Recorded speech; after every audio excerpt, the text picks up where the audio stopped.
Be me. Get addicted to anthropomorphic airplane porn. Join the Air Force for unrelated reasons. I have controlled my urges, earned the respect of my peers, and have become the plane fucker I'm meant to be. I have reached the final grade I can auto-rank to. I'm happy and content where I am. No pay rise is worth reducing the exposure to the giant metal waifus I care so deeply for. The waifus still beckon with constant jobs. It's no longer the hedonistic lecherous act it once was. More of a long-term relationship. There is love and care placed into my work. The Ukraine conflict essentially confirmed what I always believed. Russian aircraft inferior, American aircraft superior. An ego boost for me. The artists that feed my carnal urge to fuck big-titted planes are likely coping.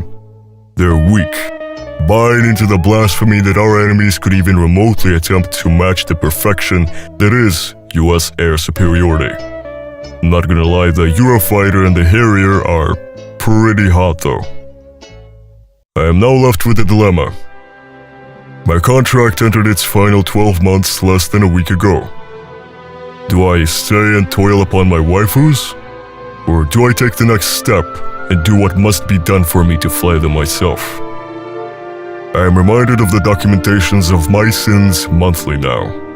My quotes surface before me. Reddit, YouTube, Discord, meme apps, even boomer Facebooks. I have wrought this dishonor upon myself. I have yet to seek treatment for whatever you can call it.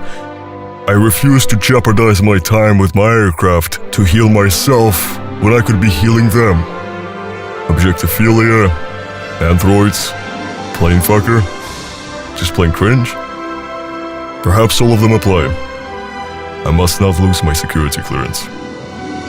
An air show finally came by. It was an act of God himself, a test, and I failed. Fighters, bombers, transports, refuelers, helicopters, old planes, new planes. Planes that flew real low, even planes at supersonic speed. The lust that filled my body was unlike what I had ever witnessed before. Butterflies in my stomach and heat in my loins the entire time.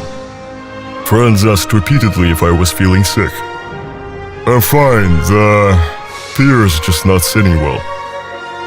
The loops, the high G turns, the flybys, STOLs, startups, the chopping of rotors. It was too much for my weak mind to bear. I hadn't been this aroused since the Smithsonian. I got to see them, but that's a story for another time. I thankfully was wearing loose-fitting clothing so nobody could see my diamonds. When it was all over, I went home. I came home and busted the biggest, fattest, most enormous nut of my entire life. I had to buy Drano to clear my shower drain out. I'm not kidding, I had to put Drano in 3 times. I had been remotivated, reinvigorated, remoralized. I had returned to square one. I have volunteered for every flight line job, no matter how demoralizing, how arduous, or how menial. An entire shift is nothing to me.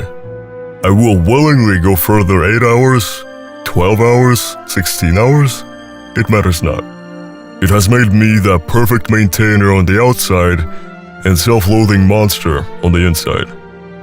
I have been coined by my commander over 3 times now. Fuck. In some dumb stroke of luck, I went on leave several months prior. I had become so ungodly inebriated that I confessed my fetish to my family in a drunken stupor. They laughed, but for some reason supportive of it. Why? I'm now taunted by the awards, the support of my family, a successful career, and several traits. Surely this must be a clown world. I am rewarded instead of punished for the monster I have become. I am no longer asking for help, Enons. I must walk this road willingly. There is no way, only 2 paths forward. God help my soul.